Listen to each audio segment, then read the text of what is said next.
This is Scott with reinsert, and today we're going to go through the process of installing new brake pads on a Harley Davidson with anti-lock brakes. This video has been widely requested, so I figured it's time to get that done. We just got some new brake pads in from getlowered.com, so I'd encourage you to go check their website out, and they'll deliver it right to your front door. The other thing I encourage you to do is if you're going to do any kind of work on your motorcycle, you definitely need to get a service manual. There are some processes that you can perform within owner's manual, such as your oil changes, but for work like brakes or anything beyond that, you've got to have a service manual for torque specifications and process. Okay, and then we're going to remove the cover and the seal. There we go.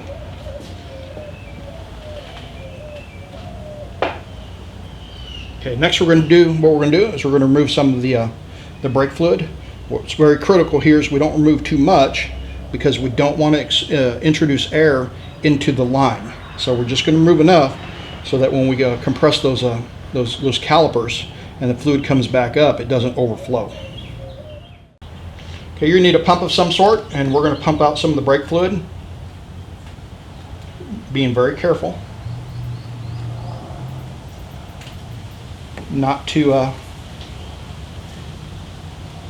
take out too much and introduce air into that line.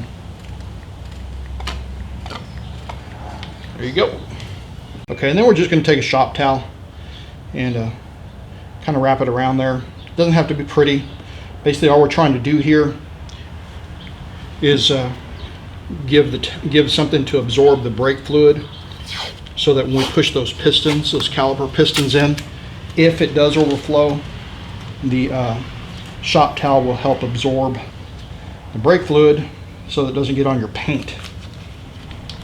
Okay, first thing we got to do on an ABS bike is we got to cut these zip ties for the to get to the wheel speed sensor.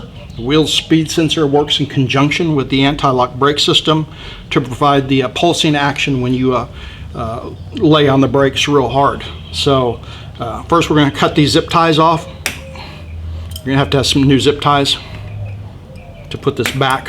This is actually just like a press-on clamp, so you can pop that loose, and that loosens it from this bracket. Okay, now as you notice, I did cover up the fender. There's not going to be any brake fluid down here that we're going to have to worry about spilling, but I don't want it to bang up against the paint or chip my paint or anything to that effect.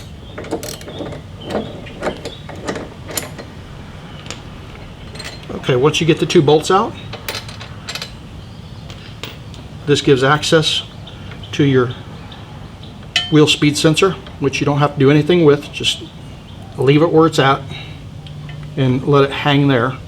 We will have to reinstall this, back onto the bracket later, but for now you can even take the bracket off if you want to.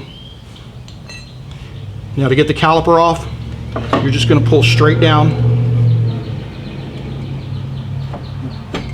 until it comes off.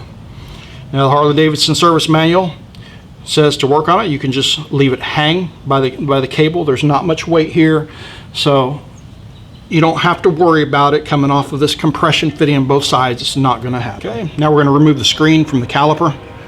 You can use a screwdriver to do this, or your fingers, either way.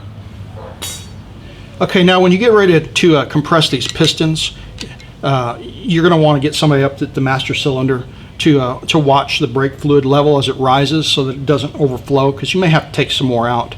But then there's multiple ways to do this. You can use a screwdriver like this and just slowly push on these on your pads, and this will compress the cylinders or the pistons into the bore,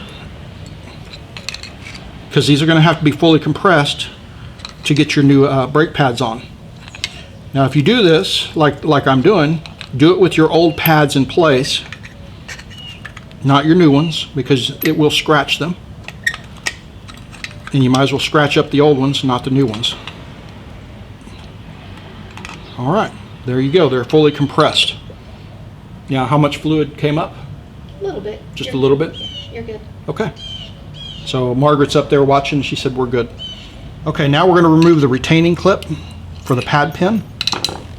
Just comes out real easy with the screwdriver. Then you're going to remove the pad pin itself. This is what actually holds the brake pads in place right here.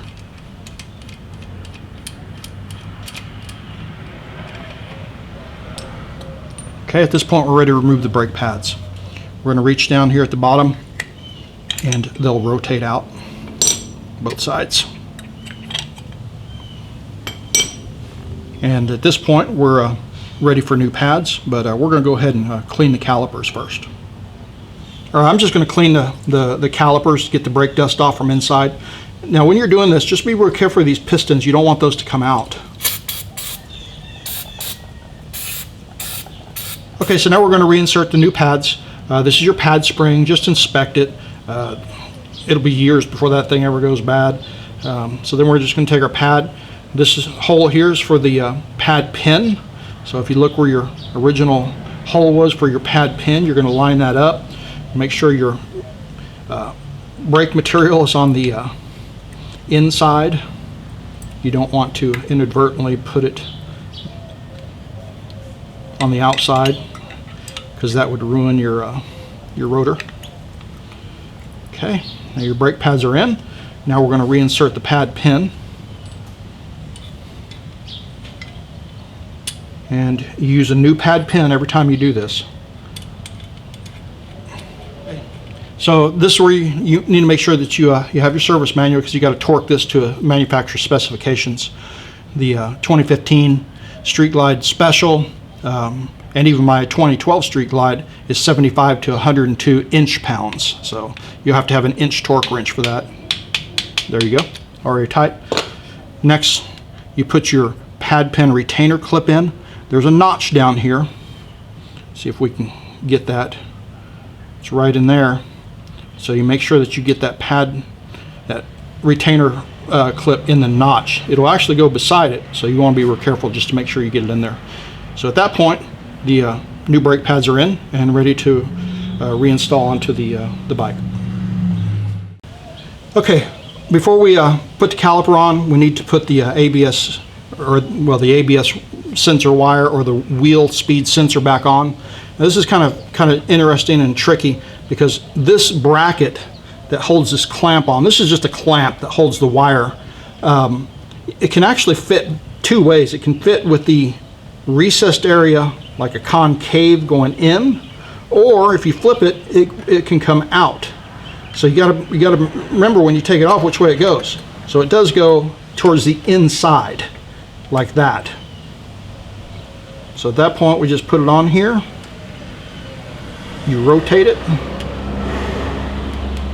line it up to where it's going to go. You can slide it and then press and it'll clip back on. That just holds that wire from moving around, is all that's for.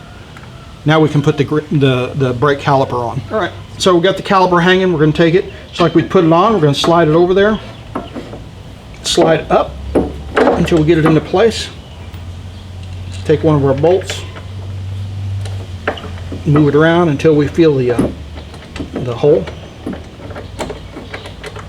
Okay, so on 2015 Street Glide Special, also my 2012, it's 28 to 38 foot-pounds. You'll need to refer to your service manual for that as well.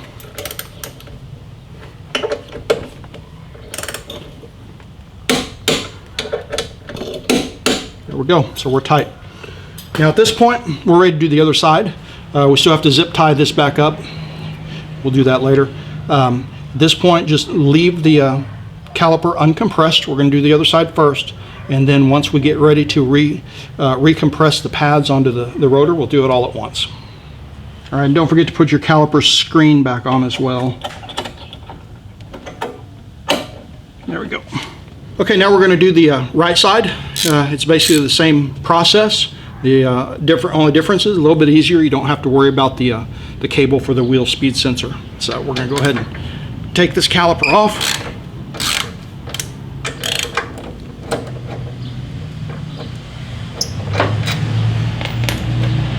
Slide it down like we did before. Take your screen off. Pull your retaining clip out with a screwdriver.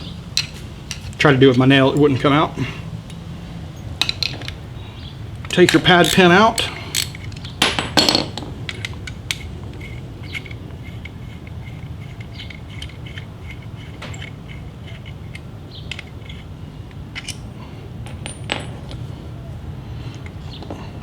Get somebody to watch while you compress the pads. They're just going to check for overflow, make sure that you don't get any. You shouldn't have a whole lot of fluid go up in there, but you will have some. And when you do this, again, make sure you compress both sides, both pads, or both pins. Okay. Pull your pads out. And then you can clean this up and it'll be ready for new pads. That took all of 2 minutes to break that down. All right, so now you can see it's real clean as compared to before. One of the reasons is you want to do that is you want to get all that old brake pad dust out of there. It can get in between the brake pistons and the bore and cause those to seize. So you just want to keep that cleaned. Can you imagine after, if you changed it out another set, how much brake dust would go up in there and could cause brake compression issues and release issues if you got too much of that brake dust between the bore and the piston. Okay, now we're going to put the pads in, the new pads that we got from getlowered.com. You can turn your caliper around to find out where the position of the pad pin is, because the pad pin goes through that hole and that's what holds it in. And put your pin, your pad in, both sides.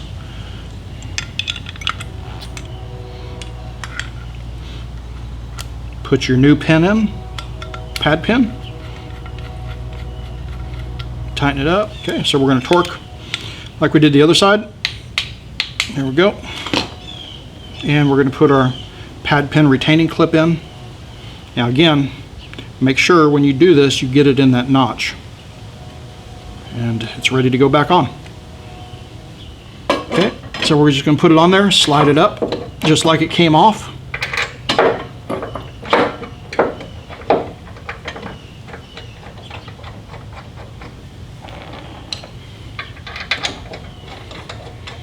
Put them all the way on, and then we'll torque them to spec just like we did the other side.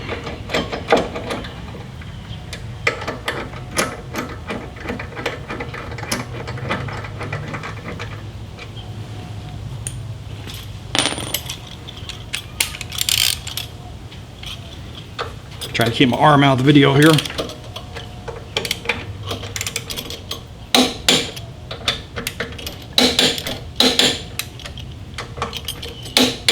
Okay, there we go. Put your screen back on. And now we're ready to compress the pads back onto the rotor, and then we can refill the master cylinder.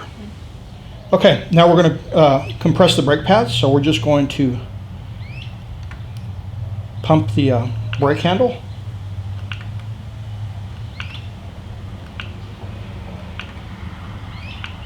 And you can see the level of the fluid going down. Oh, there we go. I got brake action. I can feel it. Perfect. Nice and tight. Now we got to refill the master cylinder. All right, so we're going to use a new bottle of brake fluid. You can refer to my blog post on brakes and bleeding brake lines on a Harley, and it'll describe why we're using a new one, and also help you with bleeding brake lines if you need to do so. We're going to fill it up to the max mark. There's actually a little mark there.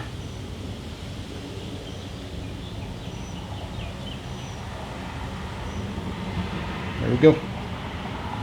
Okay, now we're going to put our cover back on. And take our towel away. Just leave it there though in case you make a little bit of a mess. This only goes on one way. There's a notch in the seal which helps it to go around the indicator whether it's full or not. So make sure you get that in the right position. And just put it on, and we will tighten that down. Okay, and then we're going to we'll give the bike a bath after we're done entirely, because we're going to do the back brakes as well now. Got brake? Good. Now we still have one last thing to do. Okay, now I held off on this until the end. After you're done with the brakes, then come back and zip tie your wheel speed sensor to your brake line. The reason I waited is if there's some reason why you've got to come back and remove the caliper, you don't have to, cut your zip ties and use more zip ties. That's the only reason. It's not a big deal, but it is why I did it.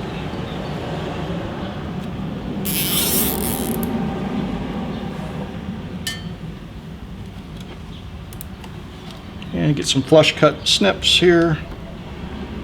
Cut them off.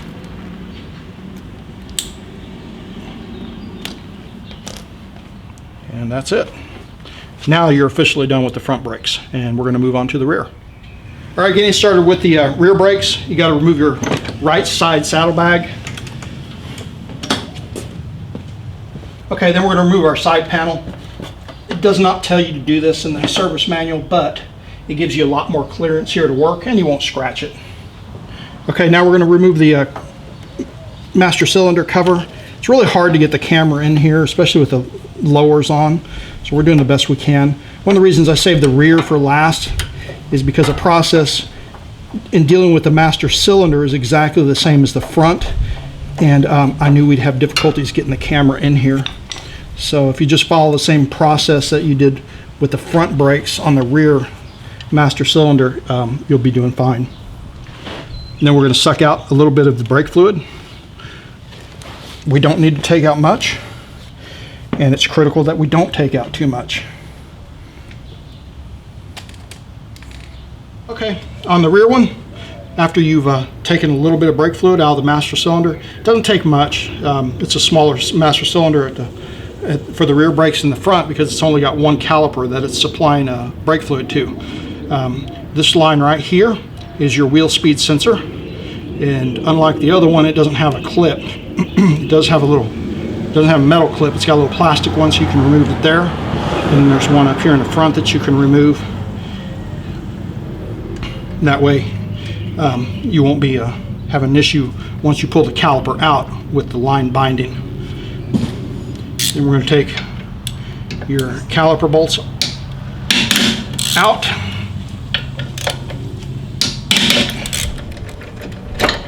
And this process is exactly the same as the front. You're going to pull your caliper off. Now this might get a little difficult because it will start rubbing against your rim. So what you may have to do is actually grab your caliper and kind of rotate it to compress those caliper pistons in order just to get the caliper off. So if you turn it, then now you can get the caliper off the bike. We're going to flip it around. We're going to do the same thing we did at the front. We're going to compress those caliper pistons, having somebody watch to make sure that we don't get overflow. Okay, so I went ahead and covered up the bike because we're going to have to sit this down on it. I don't want to get any scratches on it. So we're going to remove the pad pin retaining clip. Be real careful, it does come out pretty easily.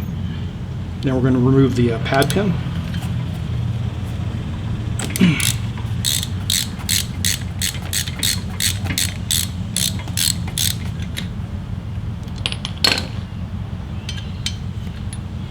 Try and turn it where you can see it.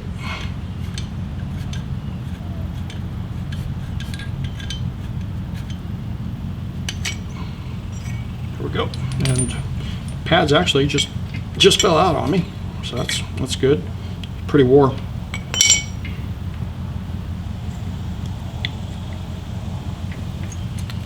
There we go. And we got our pads out, and our pistons are compressed really well. So now we can clean this and then put the new ones in. Okay, now we're going to put the new pads in. Again, look where your pad pin goes, so that you can line up your pad to where the pin goes through.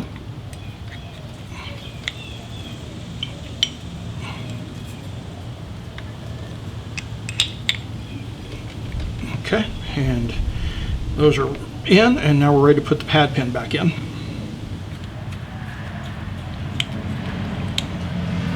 Turn it.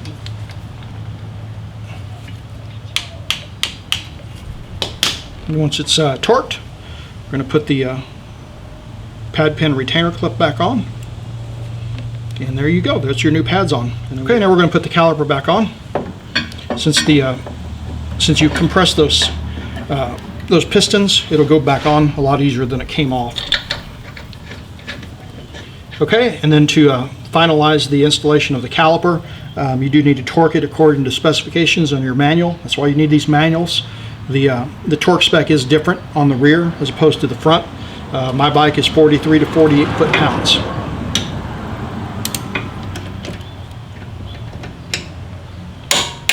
Okay, and now we got to put our lines back into the clamps. Okay, so you got this front clamp, and put both lines in there and snap it into place. Okay, and then we're going to use this little clamp, and you got a large area for the brake line and small area for the wheel speed sensor, and it just clamps on there and holds those together. All right, now we're going to easily compress the brake pedal to push the fluid back into the caliper. Now, while you're doing this, you're going to want to look down into your master cylinder and add fluid as needed. Do not let it run out. I already hit bottom. It's tight. So if during that pumping time you need to stop and add fluid, then do so. Because if you push air into that line, you're done. You got to take it into the shop and have it bled with a digital technician too, and you're going to have to pay for it. So there you go. Okay, now we got to add fluid to bring the master cylinder back up to level. Yeah, it's good. Okay, once you refill your master cylinder, if you take this rubber seal off, check for cracks around it, because they will crack if they get dry. Also, this seal only goes on one way as well. You can see there's a bigger offset here than on this side, where this side is centered with the bolt. So make sure that you put that back on correctly, or you'll end up damaging the rubber. Now the other thing is that offset also goes onto the far side. If you see there's an offset on the metal mounting position. There we go. Okay, there you go. And now you've got brakes. All right, so the last thing you need to do is, of course, put your side cover back on and your saddlebag back on. I'd also recommend giving it a soapy bath at this time, especially with work dealing with brake fluid, because brake fluid will eat through paint. Okay, so that was the process of installing new brake pads on a Harley Davidson with anti-lock brake system. It's really a quick job. You can do all pad sets in about an hour. Great way to make yourself safe on the road, and it really doesn't cost very much to do so as well. So I also encourage you to subscribe to my YouTube channel for more great videos like this, tutorials to help you work on your bike, and also riding videos that we offer of trips that we take. Also invite you to go see our website at rideitwrenchit.com for more detailed write-ups and other information.